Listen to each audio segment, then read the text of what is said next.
Hello guys, this is Devashish Yadav. आप देख रहे हो एजुकेशनल लाइफ। दोस्तों, हम इस अपने चैनल पे एक पूरा पाइथन फॉर डेटा साइंस का कोर्स लेके आने वाले हैं, और जो कि बिल्कुल ही सिंप्लीफाइड वे में होगा। और अगर आप पाइथन फॉर डेटा साइंस सीखने में इंटरेस्टेड हो तो इस चैनल को सब्सक्राइब कर लो। हम आने वाले कुछ दिनों में सारी वीडियोज़ अपलोड कर देंगे और आप बहुत ही ईजी वे में आप ये पूरा पाइथन फॉर डेटा साइंस पढ़ सकते हो, और बिल्कुल फ्री में। और इसमें हम हर वो चीज़ बताएंगे जो कि आप कोई पेड कोर्स में ख़रीदते हुए सीखते हो। तो बिना टाइम वेस्ट किए हुए एक बार चलिए देख लेते हैं ओवरव्यू क्या है इस कोर्स का। तो देखिए, इस कोर्स में हम पढ़ने वाले हैं ये सारी चीज़ें। तो बेसिकली ये सारा कोर्स 8 पार्ट में डिवाइड है। तो जो फर्स्ट पार्ट है वो introduction to Python and its tool. तो इस पार्ट में हम पाइथन के कुछ ओवरव्यू देख रहे होंगे, जैसे कि पाइथन की हिस्ट्री, पाइथन के फीचर्स, इसके एप्लीकेशंस एंड जो भी टूल्स पाइथन के लिए यूज़ होगा उसके बारे में हम पढ़ रहे होंगे। उसका इंस्टॉलेशन कैसे होता है, उसका सेटअप कैसे होता है, उसको यूज़ कैसे करते हैं, ये सारी चीज़ें हम पार्ट 1 में सीखेंगे। एंड इसके बाद जो पार्ट 2 है उसमें हम कंडीशनल और लूप्स का यूज़ करना सीखेंगे कि कंडीशनल और लूप्स का यूज़ कैसे किया जाता है, कहाँ किया जाता है। एंड जो पार्ट 3 है वो है ऑपरेटर्स एंड फंक्शंस। तो इसमें हम ऑपरेटर और फंक्शंस के बारे में जानेंगे कि ऑपरेटर और फंक्शन क्या होते हैं, इनको कहाँ कहाँ पे यूज़ किया जाता है। एंड जो पार्ट 4 है वो है object oriented programming, classes and objects.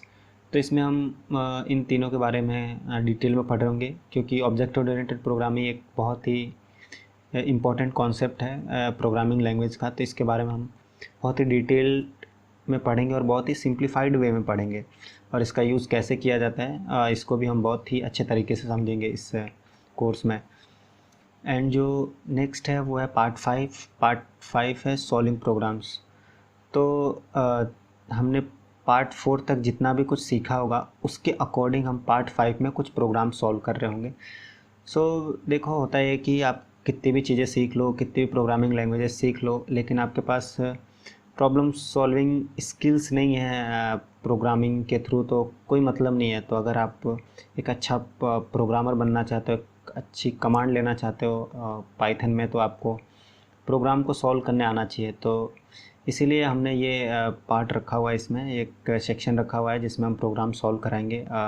और ये हमारे कोर्स का सबसे इम्पोर्टेंट एक तरह से हिस्सा कह सकते हैं, कि जो कि बहुत ही हेल्पफुल होगा हमारे लिए। एंड जो नेक्स्ट है वो है पार्ट 6 में हम पढ़ेंगे नमपाई बेसिकली एक लाइब्रेरी है पाइथन की, जिसके बारे में आगे पढ़ रहे होंगे। एंड जो पार्ट 7 है वो है पांडास। जैसे कि नमपाई है, वैसे ही पांडा भी एक लाइब्रेरी है पाइथन का, और आने वाले वीडियोज़ में हम इसके बारे में भी बात कर रहे होंगे, सीख रहे होंगे कैसे यूज़ होता है ये। एंड जो पार्ट ए है उसमें हम सीखेंगे विजुअलाइजेशन लाइब्रेरी यूजिंग पाइथन।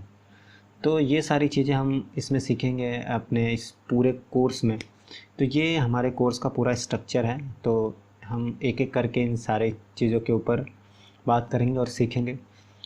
तो होप सो आपको ये सारा कुछ समझ में आ गया होगा कि हम आने वाले दिनों में क्या क्या चीज़ें सीखेंगे, कैसे सीखेंगे।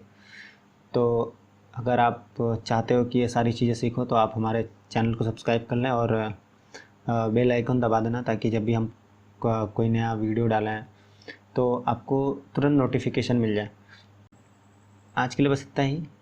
मिलते हैं आपको नेक्स्ट वीडियो में, जिसमें हम पार्ट 1 स्टार्ट कर रहे होंगे। तब तक के लिए see you, have a good day.